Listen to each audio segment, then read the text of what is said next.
कृपया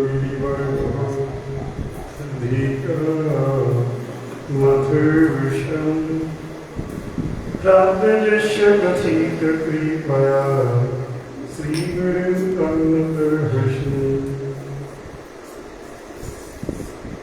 वंशाकल्पतरुभ्यश्च कृपा सिद्धिर्भैव च पतितानां पावनेभ्यो वैष्णवेभ्यो नमो नमः।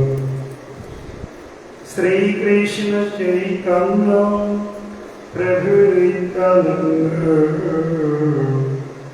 श्री अद्वैत गदाधर श्रीवासदि श्री गौरी भक्तवृंद। हरे कृष्ण कृष्ण कृष्ण हरे हरे, हरे राम राम राम हरे हरे। जय गौरी गौर हरि बोल। गुरु गौरांग गांधारिका गिरिधरी श्री कृष्ण चैतन्य महाप्रभु जी अपार करुणा कटाक्षेर तलते प्रतिदिনের ন্যায় আজও আমরা এই দামোদর ব্রতে কিছু কৃষ্ণ কথা শ্রবণ এবং কীর্তন করব। এই আমাদের আত্মন্তিক অভিলাষ।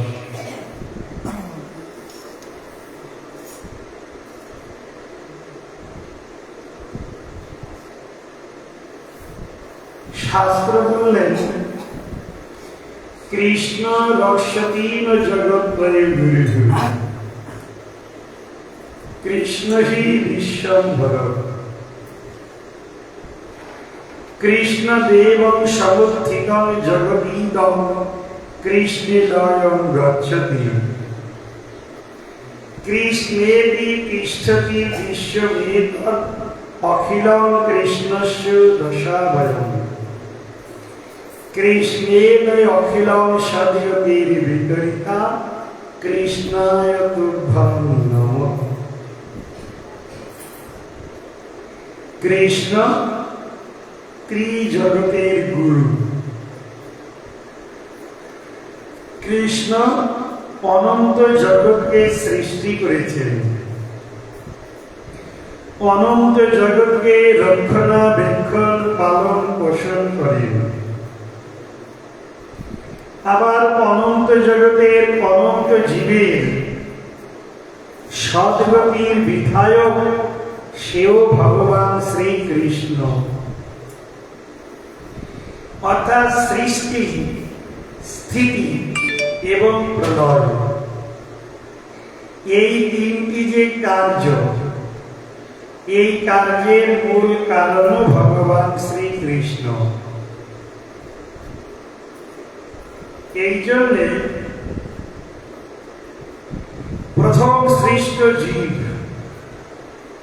ব্রহ্মা মহারাজ, যাকে ভগবান বেদ উজ্জ্বলা বুদ্ধি পণ্ডা এ প্রদান করে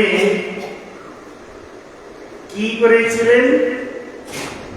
ব্রহ্মাকে এই অপূর্ব বেদুজ্জ্বলা বুদ্ধি পণ্ডা বা জ্ঞানকে প্রদান করেন।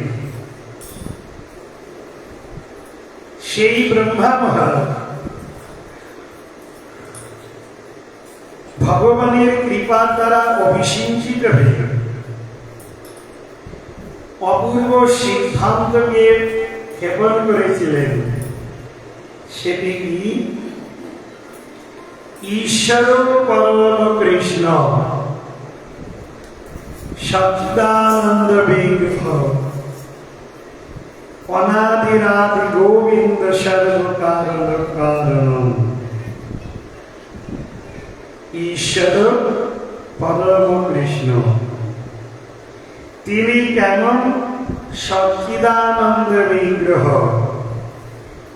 সদংশে সঞ্জিনী, চিদংশে সম্বিত, আর আনন্দাংশে লাভিন। এই সচ্চিদানন্দ ঘন বিগ্রহ যিনি ভগবান শ্রীকৃষ্ণ, যিনি অনন্ত জগতে স্রষ্টা, রক্ষয়িতা, পালন পোষণ কর্তা, যিনি অনন্ত জীবের একমাত্র সদ্গতির বিধায়ক, সেই ভগবান কৃষ্ণ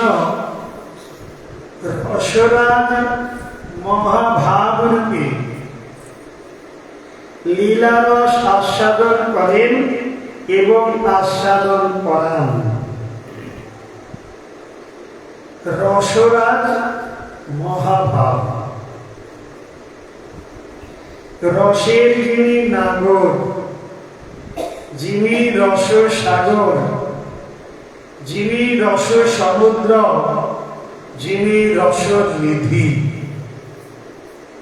যার থেকে রস বা আনন্দ উদ্গত হয়, স্থিত হয়, বহিঃপ্রকাশ ঘটায় এবং রস আস্বাদন করে এবং করে।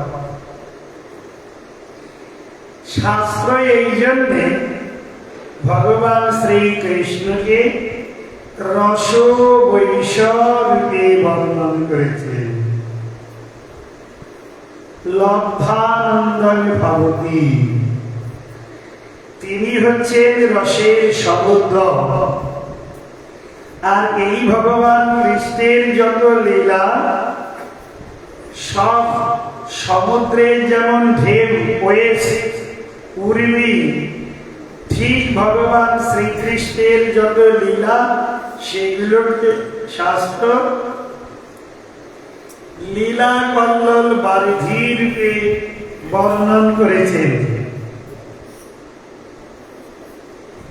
লীলা কল্লোল বারিধি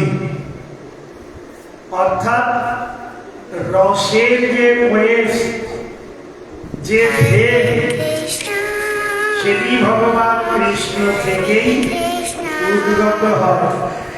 কৃষ্ণ সেই রস বা আনন্দকে আস্বাদন করেন। তাই এই যে রসরাজ মহাভাব, দুই এক রূপ এবং শক্তিমান, এ দুই তত্ত্ব একই হয়েও লীলার রস আস্বাদন করবেন বলে দুটি তত্ত্বরূপে জগতে প্রকটিত হয়েছে। এখন এই রাধা কৃষ্ণের যত যত লীলা সবই রসপূর্ণ। রাধা কৃষ্ণের যত লীলা সবই রসের দ্বারা বিজড়িত। আমরা যে লীলাকে আস্বাদন করি অর্থাৎ শ্রবণ করি, তার থেকে একটি নিরাবিল রস বা আনন্দ হৃদয়ে আগমন করে। আর ওই রস বা আনন্দকে আস্বাদনই একমাত্র জীবের ভজন বা উপাস্য বিষয়ের মূল উদ্দিষ্ট তত্ত্ব। কোন ভক্ত নিরপরাধ চিত্তে আদরের সঙ্গে প্রেমিক ভক্তের শরণাগত হয়ে প্রেমময় শ্রীহরির নামানন্দে বিভোর থাকেন, তখন ওই নাম একটি রস বা আনন্দকে প্রদান করে। নাম রস সুধা করিয়া পান, নাম রস রূপী একটি সুধা মধু আস্বাদন করে। এই জন্য ভক্তি বিনোদ ঠাকুর শ্রী হরিনাম চিন্তামণিতে বর্ণন করেছেন, এ ভক্তগণ এই হরির নামকে স্মরণ করতে হয়ে স্মরণ করতে করতে এই নিরপরাধ চিত্তে হরি নাম করে নামের মধ্যে যে রস রয়েছে, আনন্দ, যা তুমি আস্বাদন করবে। কিন্তু মহাপ্রভু কাতর স্বরে বলছে, নাম নামকারী বহুধা নিজ সর্বশক্তি স্তোত্রার পিতা নিয়মিত স্মরণে না কাল এতাদৃশী তব কৃপা ভগবান মহাপি দুর্দৈব মিদৃশ মিহানি নাম। হরে কৃষ্ণ।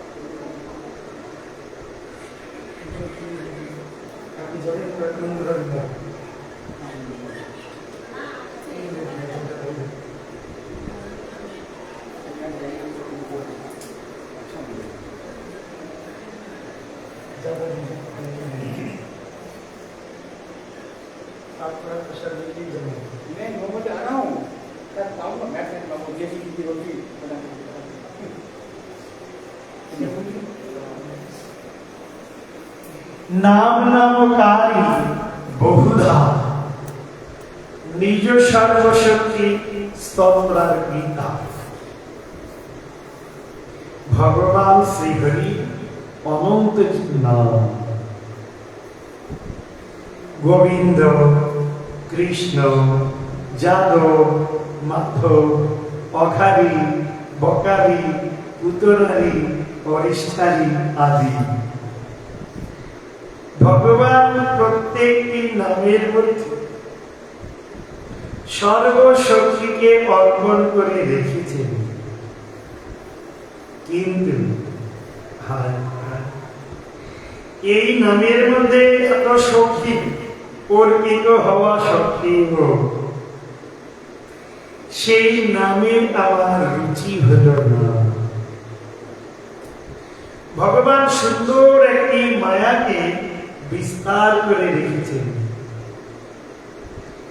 আজকের মতো এই দিনে বৃন্দাবনে দেখুন হাজারো জায়গায় ভাগবত কথা হচ্ছে, কত জায়গায় কত ড্যান্সার নৃত্য করছে, কত বাজনদার বাজাচ্ছে, যে কাজ করছে সে লক্ষ লক্ষ টাকা নিচ্ছে।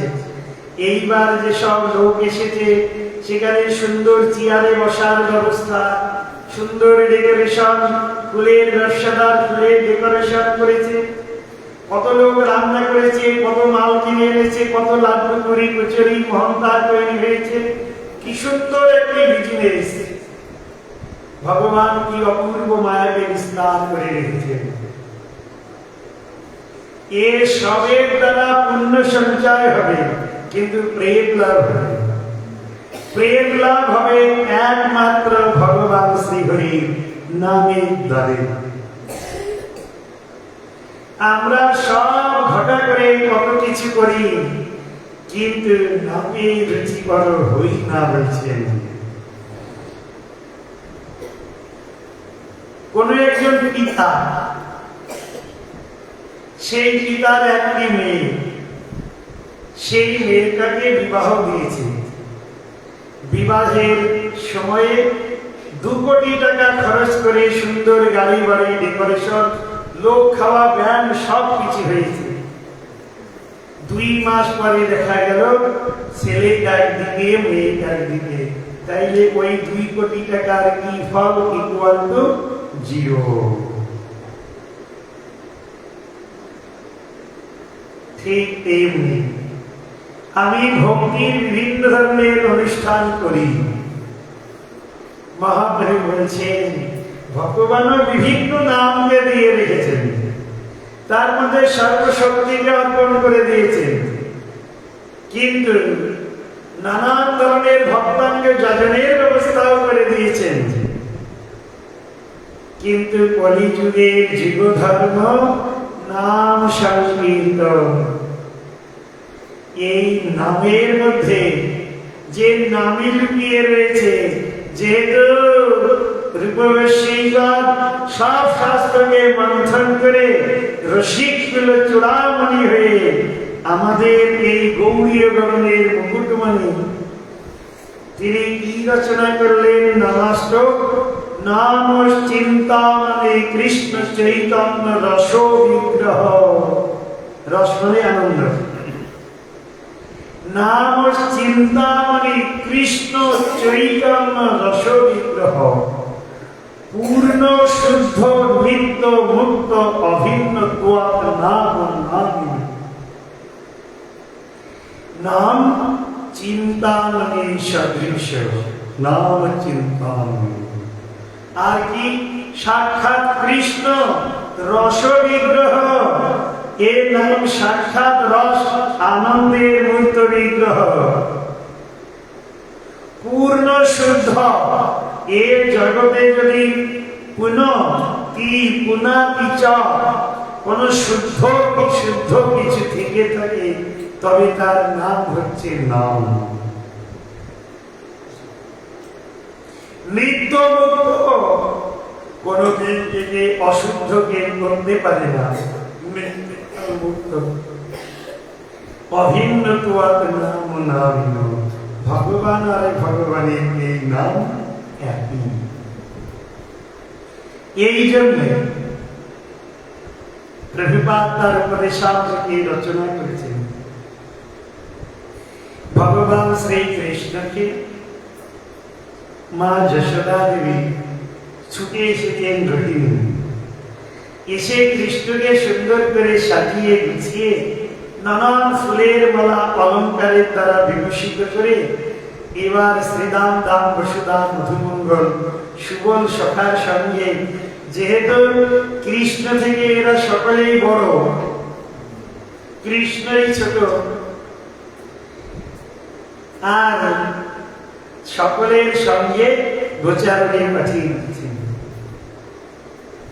পাঠিয়ে দিয়ে কেমন লীলা করছেন? যশোদা দেবী অহর্নিশ চিন্ত কৃষ্ণ বলহ বদন। যশোদা দেবী চিন্তন করছেন, আমি যে মোহনথাল আর পুরী আর মনমোহন লাড্ডু দিয়েছি, এবার বোধহয় কৃষ্ণ সখাদেরকে নিয়ে ওই তেল কদমে এই মধ্য গগনে সূর্য এবার বোধহয় কুলীন ভোজনে রত। হঠাৎ যশোদা দেবী দেখছেন ছেলেটাকে পাঠিয়ে দিয়েছি গোচারণে, হাই কৃষ্ণ তুমি কখন প্রত্যাবর্তন করবে? ও কৃষ্ণ তোমাকে কখন দর্শন করব? কৃষ্ণ তুমি কিন্তু সুন্দর করে কানাই ভজন করো, চিন্তন আর কীর্তন। কৃষ্ণের মাতৃদেবী হয়ে চিন্তন আর কীর্তন করছেন। নন্দ মহারাজ তিনি তো রাজপ্রাসাদে সব পাই বরকন্দাজদের নিয়ে রাজকার্য সমাধান করছেন। সেখানেও সুযোগ পেয়ে নন্দ মহারাজ চিন্তা করছেন, আজ তো কানাই এই সর্বপ্রথম গোপাষ্টমী তিথি, গোষ্ঠ লীলা, শ্যামলী ধবলী অরুন্ধতী তার সব বাছিয়া বাসরাদেরকে নিয়ে গেছে গোচারণে। কি জানি সামলাতে পারছে তো কৃষ্ণ। কৃষ্ণের চিন্তন। নন্দ মহারাজ চিৎকার করে বলছেন, আরে কানাই তোর যদি অসুবিধা হয় তবে আমাকে ডাকিস। কৃষ্ণ সুন্দর করে চিন্তন, কৃষ্ণের নাম উচ্চারণ। এদিকে ললিতা, বিশাখা, চম্পকলতা, ইন্দুলেখা, রঙ্গদেবী, সুদেবী, চিত্রাদি সখীগণ সকলেই এক স্থানে উপবেশন করত। কৃষ্ণ চিন্তনে বিভোরা হয়ে সকলের মুখে কৃষ্ণ এমন, কৃষ্ণ এমন, কৃষ্ণ এই করে, কৃষ্ণ এই করে, সবাই কৃষ্ণের অনুচিন্তন, কৃষ্ণের অনুকীর্তন। এদিকে কংস, শিশুপাল, দন্তবক্র, চানুর, মুষ্টি, এরা সকলে কৃষ্ণের চিন্তা করছে। ওই কৃষ্ণই কংস ভাবছে ওই আমার মৃত্যুর কারণ, যে কোনো প্রকার না ওই কৃষ্ণকে ডান্ডা মেরে ঠান্ডা করব। তাইলে অসুর সেও কৃষ্ণের চিন্তন করতে করতে কৃষ্ণর নাম উচ্চারণ করতে লেগেছে। ব্রজবাসী ব্রজবাসী সবাই ভাবছে এই নন্দের বেটা কৃষ্ণ এই বাচ্চাবেলাতে এইরকম উৎপাত শুরু করেছে। যারা ব্রজবাসী তারা সবাই বলছে চল নন্দরানীর কাছে গিয়ে আরতি জানাবো। যারা পিতৃস্থানীয় তারা সবাই বলছে ওই ব্রজেশ্বর, তার নাম হচ্ছে নন্দ বাবা, এই নন্দর কাছে গিয়ে আমরা সব আরতি জানাবো। সব কৃষ্ণ চিন্তা করছে, কৃষ্ণের নাম উচ্চারণ করে কৃষ্ণের কথা বলতে বলতে সবাই। তারপর আবার শুধু তাই নয়, ব্রজের যারা কলি ভ্রমর ভ্রমরা তারাও কৃষ্ণ কৃষ্ণ কৃষ্ণ কৃষ্ণ করতে পেরেছে। আমার গুরু মহারাজ ব্রজলীলাকে স্মরণ করে একটি গান লিখেছিলেন, ওহে কৃষ্ণ তোমার কি গুণ আছে, ওলি গুনগুনিয়ে গায়। আরে কৃষ্ণ তোমার কি এমন গুণামৃতের দ্বারা রসিত ভূষিত তুমি একটি অলি পর্যন্ত কৃষ্ণ কৃষ্ণ কৃষ্ণ বলে গুনগুন করে গায়। প্রবাহমানা যমুনা সেও ঢেউ, সেও যেন অপূর্ব রূপে কৃষ্ণ কৃষ্ণ কৃষ্ণ, অপূর্ব সেই রোগ তা যেন নদিত হতে লেগেছে। তেলে ব্রজ ব্রজবাসী ব্রজবাসিনী ব্রজের যত প্রাণী সকলের মধ্যে কৃষ্ণ কৃষ্ণ কৃষ্ণ কৃষ্ণ কৃষ্ণগত কৃষ্ণগত সবাই কৃষ্ণ কৃষ্ণ কৃষ্ণ। আরে ইন্দ্র সে বৃষ্টিপাত করলো, সেও তার রাগ রোষ তারপর কৃষ্ণের উপর। ভগবান কৃষ্ণ আবার দেখাবেন বলে কি করলেন, কৃষ্ণ একেবারে পিলার উপর দাঁড়িয়ে দ্বাদশ আদিত্য কৃষ্ণই আবার 12টি সূর্যকে তুলে দিলেন। চারিদিকে সকলের মুখে একটি রব, কৃষ্ণ কৃষ্ণ কৃষ্ণ। এই জন্য বলছেন ভগবান গৌরহরি যে কৃষ্ণ নামের মধ্যে এত শক্তিকে ভগবান অর্পণ করে রেখেছেন, যে কৃষ্ণের নাম তার মাতা পিতা রাধারানী ললিতা বিশাখা এমনকি ব্রজবাসী ব্রজবাসিনী ব্রজের সকলেই চিন্তন করেন অনুকীর্তন করেন, কিন্তু এইরকম কৃষ্ণ নামই আমার রুচি হল। যদি ভক্তিবিনোদ ঠাকুর বলছেন জৈন ধর্ম, যখন কোন ভক্ত আমাকে এই জন্মে যতই তপস্যা করতে হয় করব, এরপরে যদি দেবতা হই, এরপরে যদি কিন্নর হই, এর পরে যদি মৎস্যকুলে জন্মাই, তখন যদি বৃক্ষকুলে জন্মাই, আর যদি হরিকথা শ্রবণ ভগবানের প্রণাম ভগবানের নাম গ্রহণ তাহার দ্বারা হবে না। তাই কাতর স্বরে প্রার্থনা করেন ভক্ত, আমার যেন নামই রুচি হবে। এই নামের মধ্যে যদি সব থেকে থাকে, আর আমার যদি নামনিষ্ঠা নামে একবার রুচি হয়, তাহলে সবই হয়ে গেল। আর কি নাম নামে যদি অভিন্ন হয়, প্রভুপাদ লিখছেন নামে আরতি নামি নীরাজন, নামি পরিক্রমা, নামি অর্চন, নামি আমার জীবনের জীবাতু। এইভাবে প্রকৃতপক্ষে ভক্তের সুসিদ্ধান্ত প্রেমিক রসিক ভক্ত ওই নামের মধ্যে থেকেই অপূর্ব রসকে আস্বাদন করে।